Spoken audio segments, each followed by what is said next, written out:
नमस्ते दोस्तों, मेरा नाम गायत्री है। मेरे 2 बच्चे हैं, एक बेटी और एक बेटा। मेरे दोनों बच्चों की शादी हो चुकी है।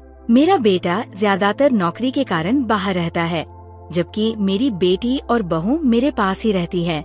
मेरे बेटे की शादी को 4 साल और बेटी की शादी को 2 साल हो चुके हैं। एक दिन मेरी बेटी शालिनी ने फोन करके बताया कि उसके पति की नौकरी चली गई है। इससे उनकी मुश्किलें बढ़ गई थी।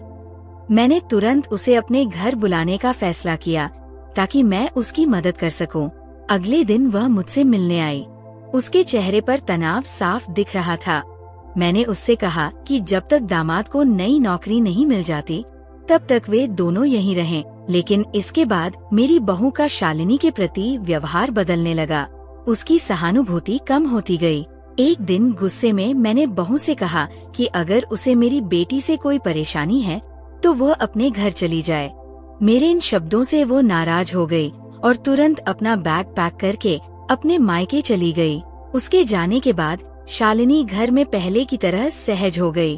कुछ दिन बाद दामाद जी अचानक मेरे कमरे में आ गए। उस वक्त मैं अपनी अलमारी से कपड़े निकाल रही थी, क्योंकि मुझे एक दोस्त के बेटे की शादी में जाना था। मैंने कुछ साड़ियाँ अलग रखी थी और एक साड़ी का ब्लाउज ट्राई कर रही थी। तभी दामाद जी बिना दरवाजा खटखटाए कमरे में आ गए। उन्हें देखकर मैंने तुरंत अपना चेहरा दूसरी ओर कर लिया। ये सब इतनी जल्दी हुआ कि मुझे और दामाद जी दोनों को असहज महसूस हुआ। मैंने जल्दी से खुद को ठीक किया और साड़ी समेटते हुए उनकी ओर देखा। चूँकि मैं घर में बहू के साथ अकेले रहती थी, इसलिए मुझे दरवाजा लॉक करने की आदत नहीं थी। उस दिन भी मैंने दरवाजा ठीक से बंद नहीं किया था। दामाद जी मेरे बेड के पास खड़े थे। उन्होंने कहा, सासू माँ, मैं अचानक आपके कमरे में आ गया, इसके लिए माफी मांगता हूँ। माफी मांगने के बाद उन्होंने थोड़ा दूरी बनाते हुए कहा, सासू माँ, आप जो कुछ भी मेरे और मेरी पत्नी के लिए कर रही हैं, ये बहुत बड़ी बात है।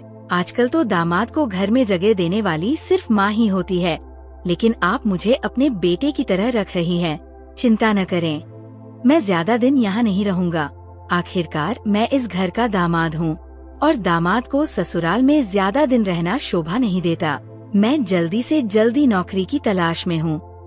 पर मैंने दामाद जी से कहा, दामाद जी, आपको मुझे धन्यवाद देने की जरूरत नहीं है। और हाँ, आप इस घर के इकलौते दामाद हैं। आपको कोई शर्म नहीं होनी चाहिए। इस घर में आप खुद को पूरी तरह से अपना समझें।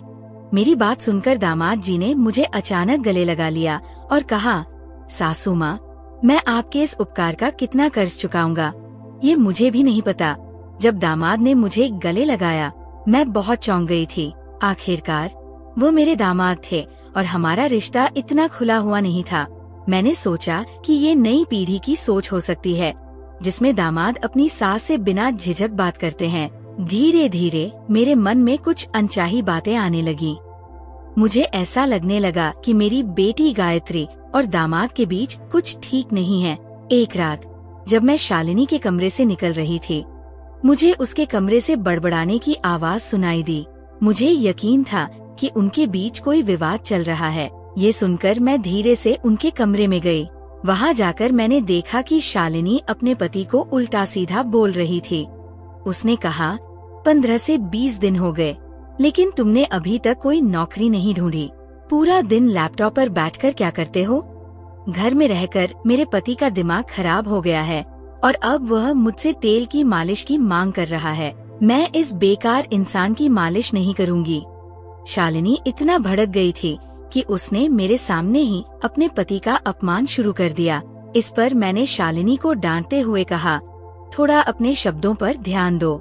दामाद को एक ना एक दिन नौकरी मिल जाएगी। ये कठिन समय भी बीत जाएगा। इस समय तुम्हें अपने पति का मानसिक समर्थन करना चाहिए। पति की सेवा करना बहुत पुण्य का काम है। मेरी बात सुनकर शालिनी ने कहा, माँ, अगर तुम्हारा दामाद तुम्हें इतना प्यारा लगता है तो तुम ही उसे तेल की मालिश क्यों नहीं कर देती? मैं उसे कुछ कहने ही वाली थी कि दामाद जी ने मेरा हाथ पकड़ लिया और मुझे कमरे से बाहर ले जाने लगे। उन्होंने कहा, सासू माँ, मैं शालिनी की चिड़चिड़ाहट को समझ सकता हूँ। मेरे जैसे व्यक्ति को घर में बैठना शोभा नहीं देता, लेकिन मैं भी क्या करूँ? मेरे पूरे प्रयास के बावजूद मेरी किस्मत खराब है। बात करते करते दामाद जी की आंखों में आंसू आ गए। मैंने कहा, दामाद जी, आप हिम्मत मत हारिए, सब कुछ ठीक हो जाएगा। फिर मैंने कहा, आप इस बेड के किनारे बैठिए, मैं आपको तेल की मालिश कर देती हूँ।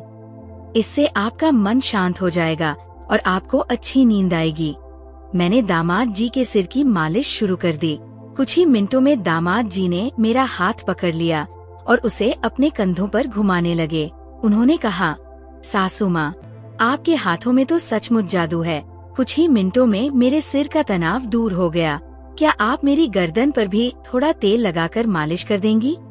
जब मैंने उनके कंधों पर हाथ फेरा तो मुझे थोड़ी लज्जा महसूस हुई। मैंने बहाना बनाया कि मेरा हाथ दुख रहा है और तुरंत उनसे थोड़ा दूर हो गई। कुछ दिनों बाद मेरे दामाद को नौकरी मिल गई।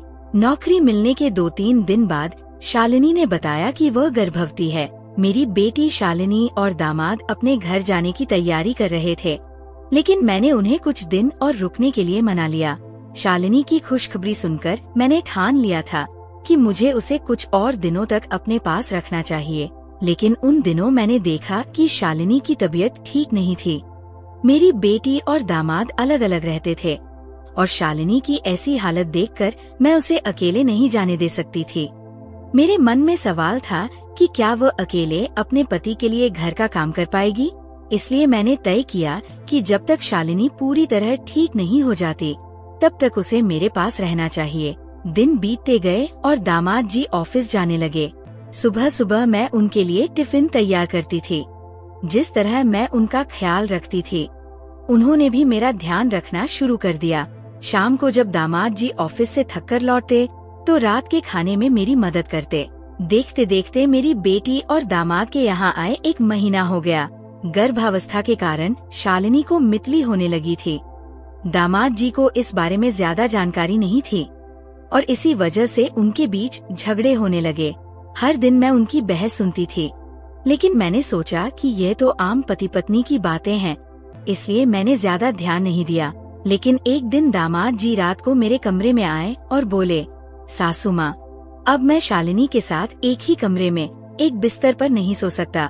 अगर मेरा हाथ भी उसे छू जाता है तो वो तुरंत चिड़चिड़ाने लगती है। उसकी इस चिड़चिड़ाहट की वजह से मुझे रात भर नींद नहीं आती। पिछले 3-4 दिनों से ऑफिस में काम करते करते मेरी आंखें भारी हो गई हैं।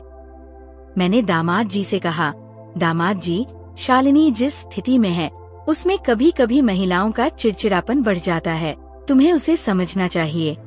मैंने उन्हें सलाह दी कि वे अपनी पत्नी को समझें, लेकिन उन्होंने कहा, मैं उसे समझता हूँ, लेकिन अब मेरे आराम का भी सवाल है। अगर मैं ठीक से आराम नहीं कर पाया तो नौकरी सही से नहीं कर पाऊंगा। फिर उन्होंने कहा, सासू माँ, अगर आपको कोई आपत्ति न हो तो क्या मैं आज आपके कमरे में सो सकता हूँ? मैंने तुरंत हाँ नहीं कहा, लेकिन मैंने देखा कि दामाद जी के पास मुझसे मदद मांगने के सिवा कोई और रास्ता नहीं था। इसलिए मैंने बिना किसी संदेह के उन्हें मेरे कमरे में सोने की इजाजत दे दी। बाद में मैं सोच में पड़ गई कि दामाद जी का मेरे कमरे में सोने का इरादा क्या था। उस रात जब दामाद जी मेरे कमरे में सोए तो मुझे पूरी रात नींद नहीं आई, क्योंकि मैंने पहले कभी उनके साथ रात नहीं बिताई थी। उनकी मौजूदगी की वजह से मैंने कपड़े भी नहीं बदले और साड़ी में ही सो गई। साड़ी पहने रहने की वजह से मुझे रात भर नींद नहीं आई। अगली रात जब मैं सोने जा रही थी, दामाद जी बोले, सासू माँ, कल रात आप सो नहीं पाई। मुझे पता है, मैंने आपको पहले गाउन में देखा है, आपको मुझसे शर्माने की जरूरत नहीं। अगर साड़ी पहनने में आपको रात भर तकलीफ हो रही है तो आप रोज की तरह गाउन पहन सकती हैं। मुझे मानिए, मैं आपका दामाद नहीं बल्कि आपका बेटा हूँ। ये सच था कि रात भर साड़ी पहनने के कारण मुझे नींद नहीं आई थी और आज मैं नहीं चाहती थी कि फिर से रात भर जागती रहूं। इसलिए मैंने कपड़े बदल लिए। जब मैं चेंज करके आई तो दामाद ने मुझे गाउन में देखकर कहा, वाह सासू माँ, इन कपड़ों में आप बिल्कुल भी मेरी सासू माँ की तरह नहीं लग रही। आपने खुद को बहुत अच्छे से सजा रखा है। उनकी इस बात पर मैं मुस्कुराते हुए अपनी जगह पर सोने चली गई। अगले दिन सुबह मैंने नाश्ता किया और किचन में बर्तन साफ करने के बाद नहाने के लिए बाथरूम गई। जैसे ही मैं बाथरूम में गई, साबुन के पानी की वजह से मेरे पैर फिसल गए और मैं जमीन पर गिर गई। गिरते ही मेरी कमर में दर्द होने लगा और मुझे उठने में परेशानी होने लगी। मैंने शालिनी को आवाज दी, लेकिन वह अपने कमरे से नहीं आई। फिर दामाद जी दौड़ते हुए मेरे कमरे में आए। उन्होंने मुझे गिरा हुआ देखा। वह तुरंत दौड़ते हुए मुझे उठाकर अपने बेड पर ले गए। उस समय मेरी कमर में बहुत दर्द हो रहा था। दामाद जी ने तुरंत मेरे लिए गर्म पानी की बोतल लाकर दी। मैंने देखा कि वो ऑफिस जाने के लिए निकलने वाले थे, लेकिन मेरी मदद करते समय उन्होंने अपने ऑफिस के कपड़ों को भी भिगो दिया था। दामाद जी ने मुझे मदद करते समय एक पल के लिए भी पीछे मुड़कर नहीं देखा। शालिनी कुछ समय बाद मेरे कमरे में आई थी, लेकिन क्योंकि वो गर्भवती थी, वो मेरी मदद नहीं कर पाई। मेरी बेटी के आने का इंतजार करने के बजाय दामाद जी ने मेरी मदद की। उन्होंने मुझे अस्पताल ले जाने की कोशिश की, लेकिन मैंने उनसे कहा कि कुछ दिनों में मेरा दर्द ठीक हो जाएगा, थोड़े आराम से सब ठीक हो जाएगा। मेरी बात सुनकर दामाद जी रुक गए और ऑफिस जाते समय शालिनी से कहा, जब तक मैं घर नहीं आता, सासू माँ का अच्छे से ख्याल रखना। शाम को घर वापस आने पर दामाद जी ने खुद ही खाना बनाया, क्योंकि शालिनी को परेशानी हो रही थी। इस वजह से वो किचन में कदम नहीं रख पा रही थी। रात में जब दामाद मेरे कमरे में सोने के लिए आए, तब उन्होंने देखा कि मैं अपनी कमर को पकड़े बैठी हुई हूँ। दामाद जी बाम लेकर आए और कहा, सासू माँ, मैं आपको थोड़ा बाम लगा देता हूँ, इससे आपका दर्द ठीक हो जाएगा। मुझे दामाद से मदद मांगने में बहुत झिझक हो रही थी, लेकिन उन्होंने बहुत जोर दिया। उन्होंने कहा, शालिनी तो गर्भवती है, इसलिए वो आपकी ज्यादा सेवा नहीं कर पाएगी। ये सब भगवान ने आपके दामाद को आपकी सेवा करने के लिए ही किया है।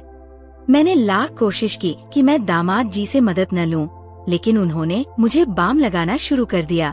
जिस तरह से उन्होंने मेरी कमर पर हाथ से बाम लगाया, वो सब कुछ अलग सा लग रहा था। धीरे धीरे मुझे नींद आने लगी। जब बार बार दामाद का स्पर्श होता तो मैं समझ नहीं पाई। आधी रात जब मेरी आँख खुली, तब मैंने देखा कि दामाद जी मेरे बहुत करीब सोए हुए हैं। इतना ही नहीं, बल्कि हमारी दोनों की चादर भी एक हो गई थी। मैंने तुरंत दामाद जी से दूर जाने की कोशिश की, लेकिन इधर उधर सरकते समय मेरी कमर फिर से दर्द करने लगी और मेरे मुंह से आवाज निकल गई।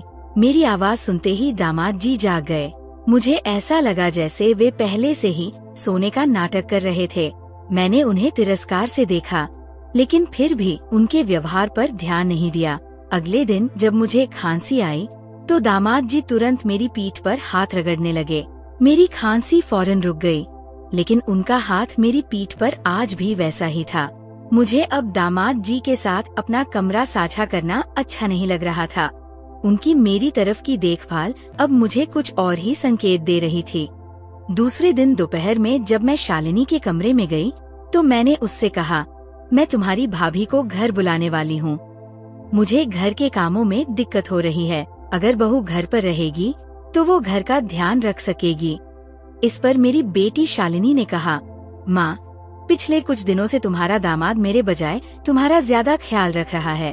फिर भी तुम अपनी बहू और बच्चों को क्यों बुलाना चाहती हो? क्या तुम्हारा दामाद तुम्हारे लिए काफी नहीं है? जो बात मैं कहना चाहती थी वो शालिनी को समझ में नहीं आई। रात में मैंने दामाद जी से बात करने का फैसला किया। जब रात को दामाद जी कमरे में आए, तो मैंने उनसे कहा, आज से तुम शालिनी के साथ उसके कमरे में सोया करो, उसे अकेले सोने के लिए मत छोड़ो। कुछ दिनों में मेरी बहू वापस आ जाएगी, तब तक वह मेरे कमरे में सोया करेगी। इस पर दामाद जी ने कहा, सासू माँ, मैं आपकी देखभाल कर रहा हूँ, आपने मुझे पराया समझ लिया है। इतना कहकर वे कमरे से बाहर निकल गए। शायद उन्हें मेरी बात पर नाराजगी हुई थी। मैं धीरे धीरे कदम बढ़ाते हुए दामाद जी को समझाने के लिए अपने कमरे से बाहर निकली। दामाद जी शालिनी के कमरे में थे। जैसे ही मैं उनके कमरे के बाहर पहुंची, मैंने उनकी और मेरी बेटी की बातें सुन ली। शालिनी कह रही थी, जय, तुमसे तो कुछ भी काम नहीं हो रहा। पिछले कुछ दिनों से मैं सब कुछ कर रही हूँ और अब तक मेरी माँ की नजर में तुम अपनी छवि बनाने में असफल हो गए हो। यहाँ रहने के लिए मुझे कितना कुछ करना पड़ रहा है और गर्भवती न होने के बावजूद मैंने गर्भवती होने का नाटक किया है। दामाद चुप थे और शालिनी आगे बोली, क्या तुम्हें याद है कि हमें इस घर को अपने नाम करवाना है? तुम्हारी सैलरी से कुछ भी नहीं होता। तुम्हारे परिवार में 2 कमरे हैं और तुम्हारी माँ के पास भी 2 घर है। मैं चाहती हूँ कि कम से कम एक घर मेरे नाम पर हो और इसके लिए मुझे किसी भी विवाद का सामना नहीं करना पड़े। उसने कहा, माँ ने भैया और भाभी को घर बुलाने की बात की है। अगर मेरी भाभी घर में आ गई तो वो तुरंत मेरा झूठ पकड़ लेगी और अगर माँ को मेरे झूठ का पता चल गया तो वो मुझे इस घर में बिल्कुल भी हिस्सा नहीं देगी। उनकी बातें सुनकर मैं चौंक गई। उन्होंने पिछले कुछ दिनों से मेरे प्रति जो चिंता दिखाई थी वह सब एक दिखावा था। मेरी बेटी शालिनी ने खुद को गर्भवती बताकर मेरी भावनाओं से खेला ताकि वो अपने मायके का घर अपने नाम करवा सके। मैं शांति से वहाँ से अपने कमरे में चली गई। कुछ समय बाद मैंने मना करने के बावजूद देखा कि मेरा दामाद फिर से मेरे कमरे में सोने आ गया। अगले दिन नाश्ते के समय मेरे बेटे और बहू को देखकर मेरा दामाद और शालिनी हैरान रह गए। शालिनी ने पूछा, माँ, तुमने उसे यहाँ क्यों बुलाया? मैंने सोचा कि अब मुझे अपनी बात स्पष्ट करनी चाहिए। मैंने शालिनी के पास जाकर कहा, मैंने रात को तुम्हारी और दामाद के बीच हुई बातें अच्छी तरह सुन ली थी। तुम यहाँ किस मकसद से आई हो, मैं इससे अच्छी तरह वाकिफ हो चुकी हूँ। तुमने मेरी बहू को झूठा साबित किया। इतने दिनों से जो मेरी बहू मेरी देखभाल कर रही थी उसे बिना किसी विश्वास के यहाँ से भगा दिया। तुम मेरी अपनी बेटी हो, लेकिन इस प्रॉपर्टी के लिए तुमने मेरे खिलाफ साजिश की। पैसे के लिए तुमने रिश्तों को भुला दिया। मैंने उनसे कहा, इस घर की एक ईंट भी तुम्हारे नाम नहीं होगी। जो मेरी देखभाल करेगा ये प्रॉपर्टी उसी की होगी। शायद मैं गलत थी जो मैंने तुम्हें शादीशुदा होने के बावजूद बार बार मायके बुलाया।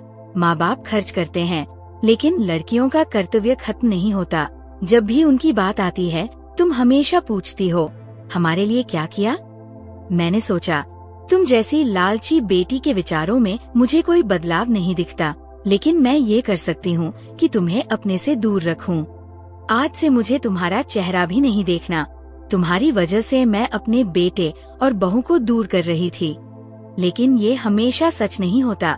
मैंने समझ लिया कि दामाद पराये जैसे होते हैं, लेकिन यदि बेटियां भी ऐसा व्यवहार करने लगे तो माँ बाप को क्या सोचना चाहिए?